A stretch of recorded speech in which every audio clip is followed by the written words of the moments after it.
To me, this is one of those perfect dishes. It's something that you don't often see in America.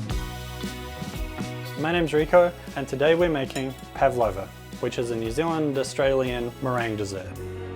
We're going to start with a little prep. Pavlova uses a type of sugar called caster sugar, which isn't widely available in the US. It is finer than a regular white sugar, but it's not as fine as a powdered sugar. The best approximation is to take some regular white sugar and give it a blast in the food processor to make it a little bit finer. This helps it distribute through the super light meringue. So we're going to start with 450 grams of white sugar. Put that into a food processor with just a regular type of blade. Give it a couple of short pulses. When you start seeing kind of a smoky vapor, it's usually about right at that point. I'm going to put that into a bowl. Next up, we're going to be separating 6 eggs into yolks and whites. We only need the whites for this recipe, but of course hang on to the yolks. Great excuse to make a custard or a lemon curd or something like that to go with it.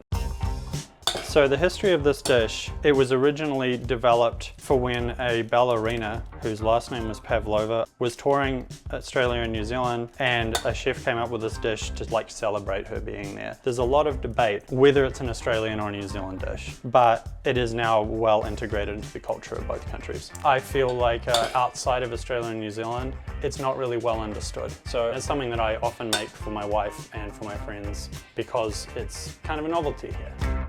So now we have 6 egg whites on their own. Using a whisk attachment, just throw those guys into the mixer. When I was a kid, we used to do this with a mechanical hand mixer that you just turned a little thing on, and it took forever.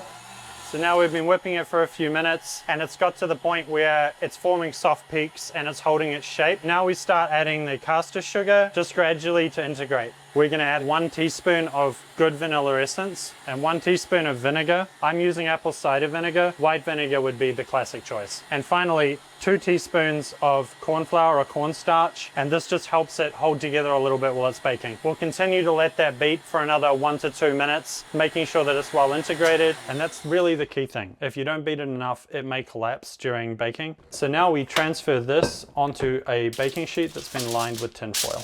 The key is to have it so it sits nice and high, about 8 or 9 inches around, and then just about as high as you can make it. Once you've got that all in the baking tray, just try to make it as round and even as possible. You are not going to be able to get this perfect. All of these tips and crests are going to turn into delicious crispy extras on the outside. Put this into the oven for around about 90 minutes at 230 degrees.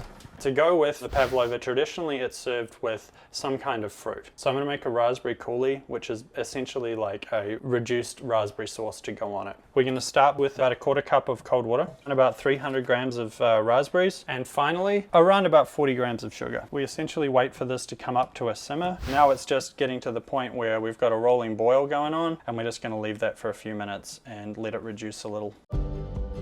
I was essentially raised to make almost everything from scratch. Probably a combination of just culturally being that's what we did in New Zealand at the time, and also we didn't have a lot of money, so expensive prepared foods were kind of a special treat for us. Coming to the US and being exposed to proper Mexican food, Italian-American food, Cajun Creole, there's just so much going on that is so much more interesting than when I was a kid. And I feel super lucky to be in a place and in a time when I can essentially enjoy all of the foods from all the different cultures around the world.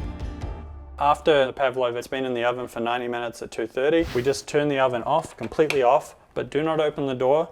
You leave it in the oven as it cools down for another hour.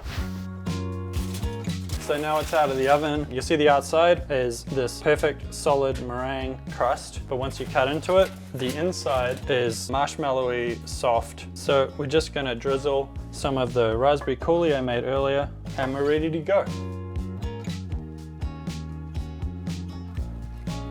And this is pretty much exactly the Pavlova I had when I was growing up. Delicious.